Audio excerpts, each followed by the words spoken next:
Hey y'all, welcome back. It's Brittany. For those of you who are just joining me, welcome. For my true Bizzie Bees, my ride or dies. Hey y'all. So we are back this week with a new episode of True Crime and Makeup, and this week we are covering Antone Charles Tony Costa. And those of you in the true crime world may know him as the Cape Cod Butcher, the Cape Cod Vampire, but we're going to roll with the Cape Cod Casanova, and you'll find out why. But if you want to hear more about Tony Costa, stay tuned.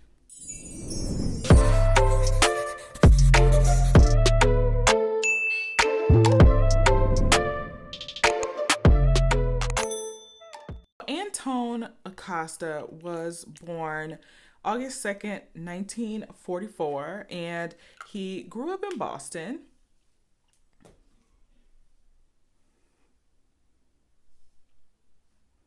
His father served in the Navy, but he actually died while on duty. He was saving one of his fellow men, and he hit his head and he drowned while he was in the water saving another person. So he lost his dad at a very young age. Now, as a child, it was mentioned that he was quiet, he was a loner, he was kind of off, is what they called him, which I hate. But we find out later that he was actually diagnosed with a schizoid personality type, and they tend to not be able to have those empathetic type of relationships. They tend to be loners. They tend to like to do things on their own. Their jobs tend to be solo jobs, not team player type of jobs. So we'll find out that that is why he was that way as a child. But he also was into taxidermy and things like that. He would go around looking for like dead roadkill, and he would take it home. He would preserve it and take it home so that he could perform his taxidermy processes on it and preserve the animals. That was kind of his thing, and he got a kick out of telling the other kids about it. So it was just really weird to the other kids. And also after his father died, he would tell his mom that his dad was coming to visit him at night. And this is early. This is like at age 8 or so, where he was saying his dead father was coming to visit him late at night in his room. Sometime in November of 1961, he was a teen at this time. He was 16. And he actually broke into a neighboring apartment. And there was a girl who stayed there. And he broke into her apartment. And he stood over her while she was sleeping in her bed until she woke up. And when she woke up, obviously she screamed because there's some random person standing over her while she's sleeping. But when she screamed, he panicked and he ran. Now, a couple days later, he did go back again to the same girl's apartment and broke into her room again. And this girl was young. I think she was like 14 years old. And this time, instead of just standing over her, watching her, he decided that he was going to try to drag her into the basement. God knows what he was going to do with her once he got her down there. But thank God there were some neighbors who saw what was happening, and they were able to stop him and to save the neighboring girl. Now, he did go to court for this incident, and he got something like a suspended sentence or some type of probation. And then basically the judge just told him, get out of town. Like, we don't want you here, get out of town. That was his real punishment. And we'll see a recurring theme, as we always do, where people could have been stopped. Specifically in this case, Tony Costa could have been stopped a few times, but it just never happened. Now, it was also said that he would invite girls to his room and he would try to smother them with pillows.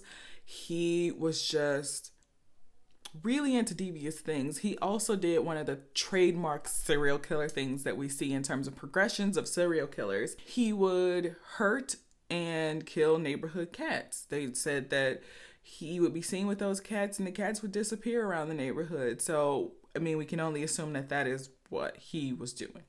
Now, while he was in high school, I think it was like during his senior year, they moved from Boston to Provincetown, Cape Cod, and he was never really accepted by the locals as being a local, although he was still like a teen when he moved over there. He hadn't come up from, baby. So he was never really kind of accepted into like the in crowd, on top of him being into kind of weirder things, fringe things like taxidermy and stuff like that. The kids in high school really were not into that, obviously. So he just didn't really fit in, didn't make very many friends. People knew of him, but didn't really know him, if that makes sense. Now, also at age 18, he started dating a 13-year-old girl who he married a year later at age 14. So another thing that was just all the way wrong. I know like back in the day, things were different in the 40s and the 50s, but not a 13-year-old girl and an 18-year-old guy. And then at 14, she got married to him. It was really all about control for Tony Costa. He wanted to be able to control the situation, control whoever he was around, whoever was in his environment. So they ended up having 3 kids together. Tony became a carpenter. So again, one of those jobs that's kind of a loner thing, especially if he's kind of just a handyman, being hired to do one-off jobs. Definitely fits within his schizoid personality type. But they ended up having 3 kids together before, things kind of just fell apart. But even as an adult, Tony still made it a priority to only hang out with teens. Teens were his friends. He, again, wanted control of the situation. In what better way? Surround yourself with people who are younger than you, who are more malleable than you, who are easily manipulated and more gullible than a normal adult would be. So the way he got these teens to hang out with him was by being the weed man. He had a secret weed garden in the woods behind this old cemetery, and that is what he used to attract these teenage kids to him and to want to be around him. Now, I will say it was said that he was a good-looking man and that kind of thing, so he did also easily attract women as well, and we'll see that as well. And this weed garden behind the cemetery in these woods was actually located in the neighboring town called Truro. So he was in Provincetown, and right next door, basically, was the town of Truro. Now, Provincetown itself was a fisherman's town. It was a sleepy little town, but being in Cape Cod, obviously they had a lot of tourists. A lot of people wanted to visit in the warmer weather. When it was cold, it was dead, basically. But being in this little sleepy town, a lot of hippies were actually attracted to Provincetown. So when he was coming up, all the people that he was surrounded by were all, hippies and drug users, obviously, because that came with that hippie culture. So he used drugs as well. But he, of course, being a narcissist that he was, he felt like he was above everyone else. Even though he used drugs, he considered himself to be an intellectual. And he was one of those people that thought that, using the drugs that he chose to use gave him it elevated his thinking and opened it up just a bit more. He was one of those. And of course, he always had to be right. And the way he carried himself and presented himself, like many narcissists, it attracts women. And he was no different. Hence the name, the Cape Cod Casanova. So let's get into these actual crimes. So again, like I mentioned before, he started off torturing cats. And in 1966, he had invited 2 teenage girls to his house. And he said that he was going to take them to Philadelphia and he was going to take them to California afterwards. And later on, he would tell the police a different destination. He told them that he was taking the girls to Hayward. But basically, he left with those 2 girls and he came back 10 days later, but those girls were never seen or heard from again. Now, it was also said that Tony had actually taken a girl down to his weed garden And while they were walking, he shot her in the back with a bow and arrow. And then later told police, oh, it was an accident, and apologized for doing it. And that was it. That was it. That's all that happened. Now, in January of 1968, and this is while his marriage to his wife at the time was pretty much falling apart, he moved to San Francisco, California. And when he did, he started dating a woman by the name of Barbara Spalding. And Barbara was a mom. She had a family who cared about her. And she vanished when Tony decided that he was going to go back to Massachusetts. She vanished. Apparently, she dropped everything, left her only child and her family to go be with Tony. But nobody ever saw or heard from her ever again. Now, on his way back, shortly after, when he was returning to Cape Cod, a police officer stopped him for a routine traffic stop. And he said that he was acting strange. Tony was acting strange when he stopped him, but he let him go with the warning. And that police officer was quoted as saying he probably had Barbara's body in the trunk when he stopped him. And another time that he could have been stopped, dealt with, something happened to him to stop him from continuing to do what he's going to do. But that didn't happen. So on March 24th of 1968, Sydney Monzon, who was said to have been, a very outgoing, spontaneous girl, she left home that night. Now, again, this was the time, of flower power, a bunch of hippies, and her being such a spontaneous girl, her family really didn't get too worried at first. But after a while passed, and when I say a while, I mean like a few months, after time passed and they hadn't heard anything from her, they finally reported her missing to the police.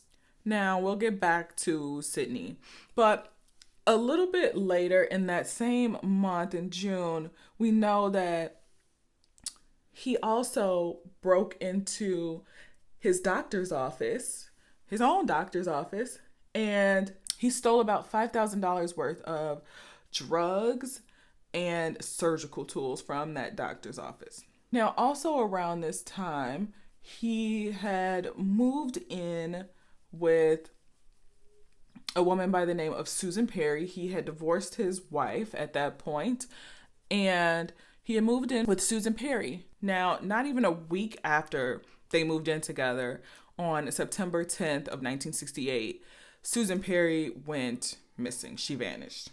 And Tony's claim was that she just up and moved to Mexico. Now, also in September, he was stopped by police twice. And he was stopped for driving on a suspended license. And he was also stopped and arrested for not paying his child support. So he was held in custody until about November of 1968. And during that time, he actually spent time with someone named Christine Gallant. And Christina Gallant, it was said that she died from what was an apparent overdose in her bathtub.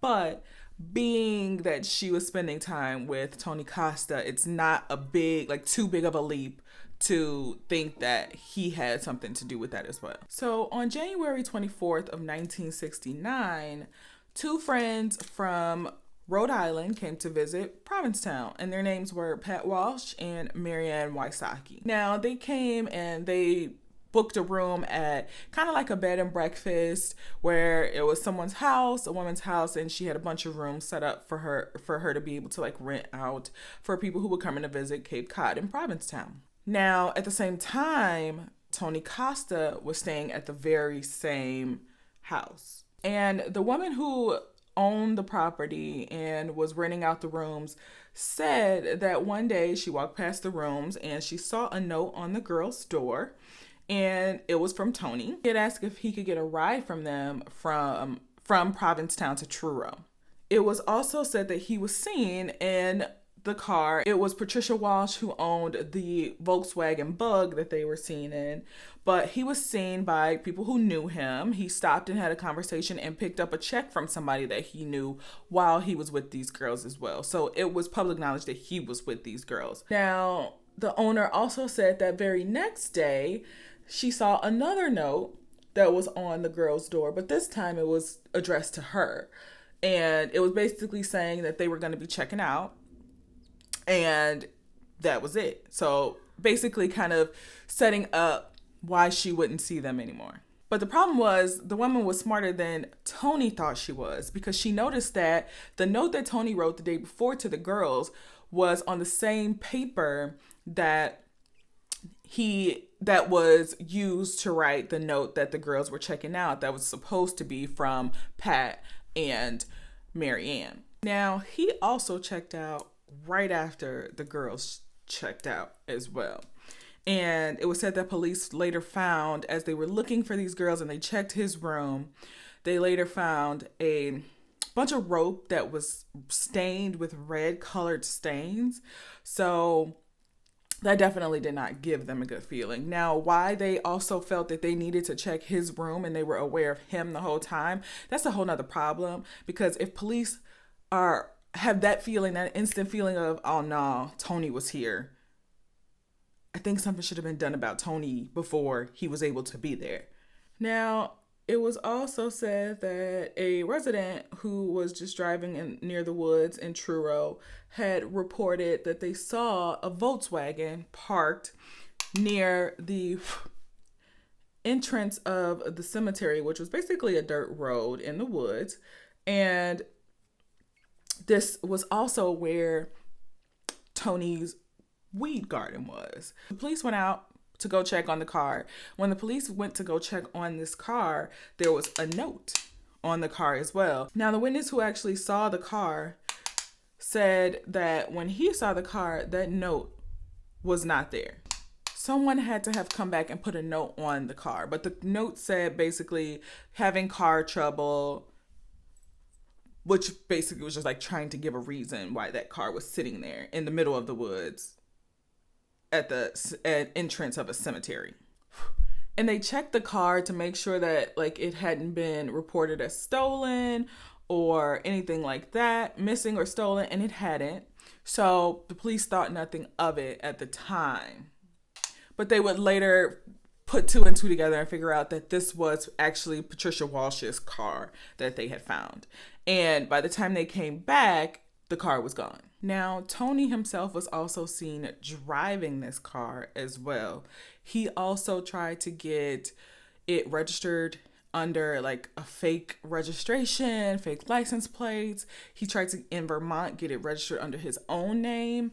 He also he called like a couple of body shops and wanted to know how much it would cost to get the body of the car repainted. Obviously, he was trying to disguise the car, make it look like it's a different car, have some different plates on it, registered under his name, even though that still would have been suspicious that now he magically has a Volkswagen that the person he was last seen with that's now missing owned, and he was just like, he just didn't think it through.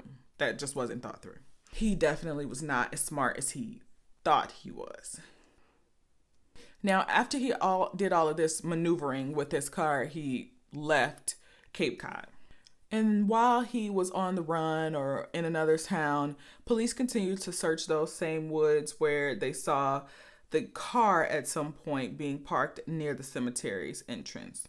And as they were searching, a state trooper noticed an area that had like a huge like divot in it. It looked like the ground had been disturbed and dirt had been moved away from this particular area. So obviously it's going to call attention to itself, being that the rest of the woods is, it's impacted. It's been there forever. You can tell the difference from a disturbed area in the woods versus a not disturbed area. So police start to dig in this specific area as well. So they found a green duffel bag, and underneath the duffel bag, they found the body of Susan Perry. And Susan Perry was the girl that he was dating that went missing, and she was 19 years old. Now, Tony caught wind that he was actually a suspect in the missing persons case that they were investigating.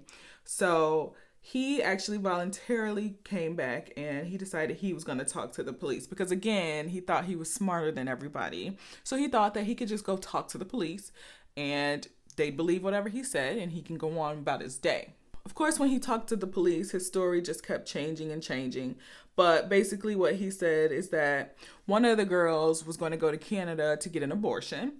And that's where they were. They gave him the car. They actually sold him the car because they didn't need it. And the police basically told him, well, okay, you say they're fine. You've been in contact with them. Tell them to contact us. We need to hear from them to make sure that they're alive.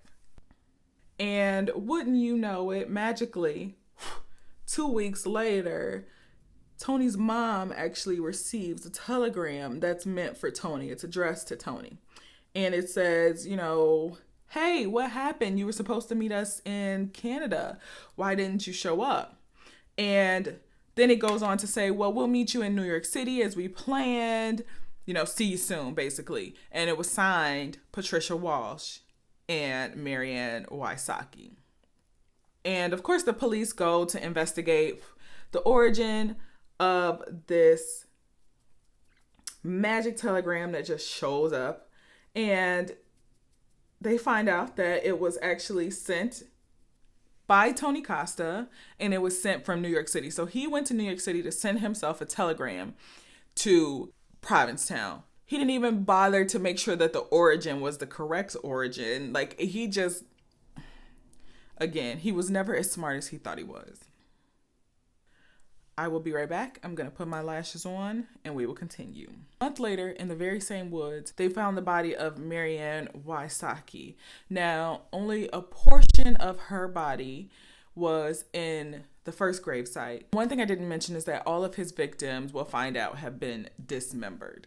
So a portion of Marianne's body was in one gravesite. So they kept looking, police kept digging, and they found a secondary gravesite. Now, the second gravesite was the remaining pieces that were missing of Marianne Wysocki, but they also found Patricia Walsh. And even further beneath both Patricia and Marianne was the body of Sydney Monzon. Now, as these autopsies are being completed, they're finding out that, again, these bodies have been dismembered.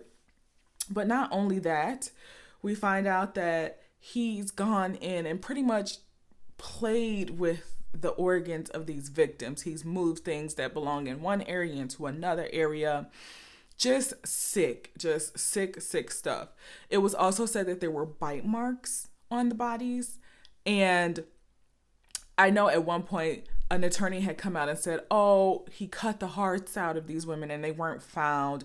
I think that was later proven to be untrue, but it sparked so much media attention and so many stories and fables about all of these different things that Tony Costa supposedly did to these women. That's what earned him the name of the Cape Cod Vampire. But there was no evidence that he actually cannibalized any parts of these victims. Now, during the autopsy, they were also able to find out that he had both stabbed and sexually assaulted these women post-mortem. So these women died by gunshot, and they were able to confirm that he both stabbed and sexually assaulted them after he shot them to death.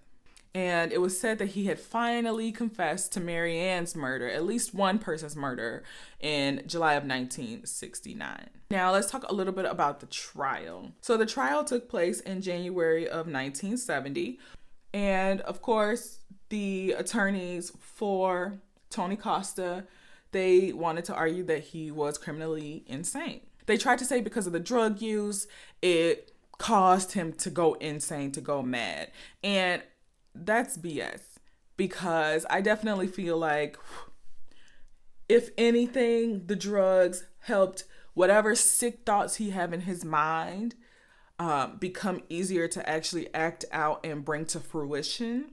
It kind of let down his guard. It let down, he let go of all of his inhibitions while doing these drugs, but it did not create the monster that was Tony Costa. And they even brought the jury to the actual burial site, so it got real during this trial. And they also mentioned that during the trial, he was very cold, very arrogant. He just showed no emotion whatsoever during the trial. And again, it could have been part of his personality type that he had. It could have been that he was just a narcissist and he didn't care and he thought he was going to win. He had no concern. And then he even went so far as to make a statement. He had to make a statement. The narcissist, the narcissist in him had to have a statement being made. And it was basically this long speech and dissertation about the effects of drug use and how drugs can make you do bad things and make you go criminally insane. But it actually backfired for him because it just proved to the court that he wasn't insane. He was a smart kid, a smart guy, and he knew what he was doing. He knew right from wrong.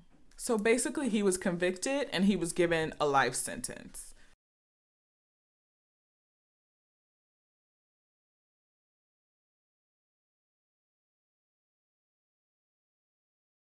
Okay, you guys, so yeah, that is the story of Antone Tony Costa, the Cape Cod Butcher, Cape Cod Vampire, Cape Cod Casanova.